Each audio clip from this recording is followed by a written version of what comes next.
Assalamualaikum warahmatullahi wabarakatuh. Salam dan bahagia. Oke, bertemu lagi dengan Pak Dery di mata pelajaran Administrasi Infrastruktur Jaringan atau AIJ. Nah, sebelum memulai pembelajaran pada hari ini, marilah kita awali dengan berdoa supaya diberikan kemudahan dan kelancaran. Berdoa dipersilakan. Cukup? Oke, bagaimana kabar kalian? Semoga semua dalam keadaan baik dan sehat ya. Oke, pada pertemuan kali ini kita akan membahas tentang NAT atau Network Address Translation. Nah, namun sebelum kita mempelajari apa itu NAT, kita perlu mengenal terlebih dahulu apa yang dimaksud dengan gateway.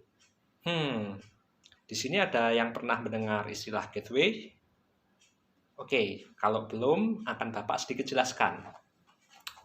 Nah, jadi sederhananya gateway atau internet gateway dapat kita ibaratkan seperti sebuah pintu gerbang yang dapat menghubungkan antara satu area ke area lainnya. Nah, jika kita terjemahkan ke dalam bahasa Indonesia, arti gateway sendiri adalah pintu gerbang. Nah, seperti itu. Jadi sudah sesuai ya antara pengertian bahasa Indonesianya dengan ibaratkan kita tadi. Seperti itu.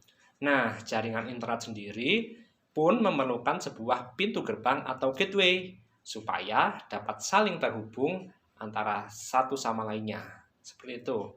Oke, kata kuncinya kita simpan terlebih dahulu ya. Sekarang kita lanjutkan ke NAT tadi.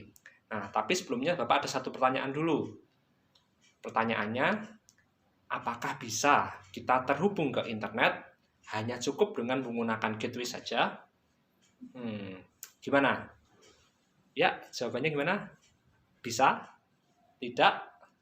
Jawabannya adalah tidak. Ya, sebelumnya kita harus memiliki terlebih dahulu yang namanya IP address. Nah, sudah tahu kan apa itu IP address? Itu loh, angka unik yang ada pada HP kalian atau komputer kalian yang gunanya sebagai identitas jaringan. Nah, ibaratkan sebuah rumah, IP address adalah alamatnya, sehingga apabila kita mengirimkan paket, itu tidak akan nyasar ke alamat rumah lainnya. Seperti itu. Nah, IP address sendiri ada dua macam. Yang pertama, apa? Betul, yang pertama adalah IP public, dan yang kedua, betul, IP private. Nah, IP yang kita gunakan agar dapat tersambung ke internet adalah IP apa ayo? Betul, IP public. Sedangkan untuk IP private kita gunakan untuk kebutuhan jaringan lokal saja. Misal dalam lingkungan rumah, kantor, atau sekolah, dan lain-lain ya. Banyak contohnya jaringan lokal. Nah, cuman ada satu masalah. Apa itu masalahnya? Nah, jumlah IP address yang publik atau IP publik tadi yang versi 4 terutama di dunia ini itu jumlahnya sangat terbatas dan semakin harinya akan semakin menipis karena digunakan oleh banyak orang. Nah, untuk gambaran kita saja ya. Nah, sekarang kita bayangkan jika kita hitung jumlah IP publik versi 4 di dunia ini ada sekitar 4 miliar 294 juta 967.296 buah. Nah, terlihatnya pasti banyak ya, karena sudah menyentuh angka miliaran. Nah, tapi sekarang kita bayangkan lagi, jumlah populasi manusia yang ada di dunia saat ini. Ada yang tahu? Nah, jika kita searching di internet, pada tahun 2021 ini saja, populasi manusia di bumi ini sudah mencapai angka 7,8 miliar. Nah, bagaimana itu? Tidak sinkron kan? Antara jumlah IP publik sekitar 4 miliar, sedangkan jumlah populasi manusia saja sudah mencapai angka 7 miliar. Nah, sedangkan jika kita amati, manusia atau seseorang dapat menggunakan lebih dari satu perangkat untuk mengakses internet. Entah itu HP-nya double, atau dia menggunakan HP, sekaligus menggunakan komputer secara bersamaan untuk mengakses internet. Nah, untuk mengatasi masalah tersebut, maka dibuatlah NAT atau Network Address Translation. Nah, jadi secara simpelnya NAT itu merupakan sistem yang digunakan agar perangkat kita dapat terhubung ke internet dengan menggunakan alamat IP satu buah saja gitu. Kan tadi kan alamat IP ada public dan private ya, seperti itu. Nah, jadi IP yang bisa menghubungkan antara internet dengan perangkat kita itu adalah IP mana? Ya, IP public. Nah, padahal IP public tadi jumlahnya terbatas kan. Jadi bagaimana kalau kita nggak punya IP public, kita nggak bisa connect ke internet. Nah, sedangkan jaringan lokal kita saja atau jaringan private ini tidak bisa dijangkau atau tidak bisa ditembus oleh internet. Jadi gimana kalau kayak gitu? Nah, solusinya adalah NAT tadi.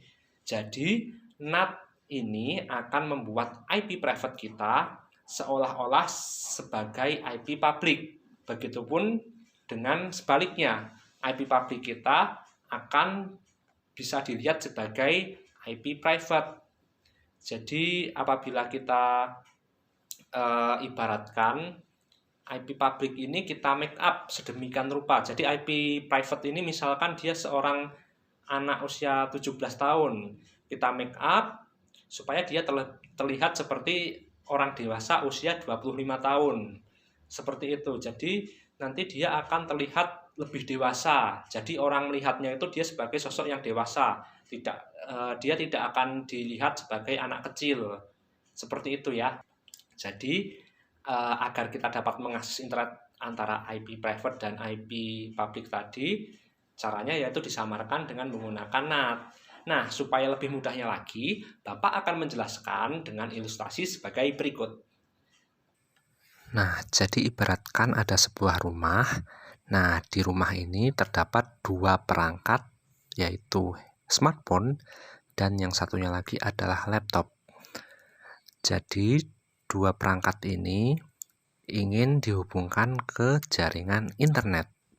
Nah, maka dari itu, perangkat yang ada di rumah ini harus berlangganan internet ke penyedia layanan internet atau ISP. Nah, ISP ini kita lambangkan sebagai awan atau cloud. Nah, ISP sendiri itu merupakan sebuah singkatan dalam bahasa Inggris, yaitu Internet Service Provider. Artinya tadi ya, yaitu penyedia layanan internet. Nah, untuk dapat terhubung, jadi kan di jaringan kita dan jaringan ISP itu kan merupakan jaringan yang berbeda. Nah, untuk menyambungkannya kita perlu namanya gateway tadi. Nah, gateway-nya kita menggunakan perangkat yang disebut dengan router. Nah, untuk menghubungkan selain gateway tadi kita membutuhkan IP. IP yang digunakan di rumah kita menggunakan IP private karena jaringan di rumah itu merupakan jaringan lokal. Sedangkan untuk jaringan yang berada di ISP dia menggunakan IP public karena dia sebagai penyedia jasa internet dan terhubung langsung ke sumber internetnya. Nah, kemudian dari ISP nanti akan menyewakan satu IP public ke gateway kita supaya kita dapat terhubung ke internetnya. Seperti itu. Nah, di sini peran NAT akan digunakan. Jadi seperti yang telah dijelaskan tadi bahwa IP yang ada di rumah itu merupakan IP private. Nah, IP private ini tidak dapat dijangkau oleh internet karena dia hanya sebagai IP lokal saja. Nah, untuk IP private ini supaya kita dapat terhubung ke internet, maka kita menggunakan NAT supaya dia dapat ditranslasikan menjadi IP public dan bisa dikenali oleh internet. Jadi seperti ini. Nah, setelah ditranslasikan melalui router, dia akan menjadi IP public. Jadi si ISP itu akan mengenali IP dari smartphone tadi sebagai IP public. Jadi si smartphone-nya tadi akan terhubung ke internet. Nah, dan sebaliknya dari IP public pun akan ditranslasikan menjadi IP private supaya perangkat tadi juga dapat mengenali IP public-nya sebagai IP private, jadi dapat saling terhubung keduanya, seperti itu. Oke, bagaimana? Sudah mendapatkan gambaran konsepnya? Nah, jadi kesimpulannya, untuk NAT itu digunakan untuk mentranslasikan antara IP private dan IP public agar dapat saling dikenali. Jika itu IP private, berarti dia akan dilihat sebagai IP public. Dan apabila itu IP public, akan dapat dilihat sebagai IP private. Seperti itu ya. Nah, untuk perangkatnya sendiri yang tadi digunakan itu biasanya adalah router. Gitu ya. Baiklah, untuk pertemuan hari ini Bapak cukupkan sekian. Apabila nantinya ada pertanyaan, bisa langsung ditanyakan ke Bapak melalui WhatsApp. Seperti itu ya. Oke, Bapak akhiri sampai di sini. Sampai bertemu pada pertemuan selanjutnya. SMK bisa, SMK hebat. Vokasi kuat, menguatkan Indonesia. Wassalamualaikum warahmatullahi wabarakatuh. Salam.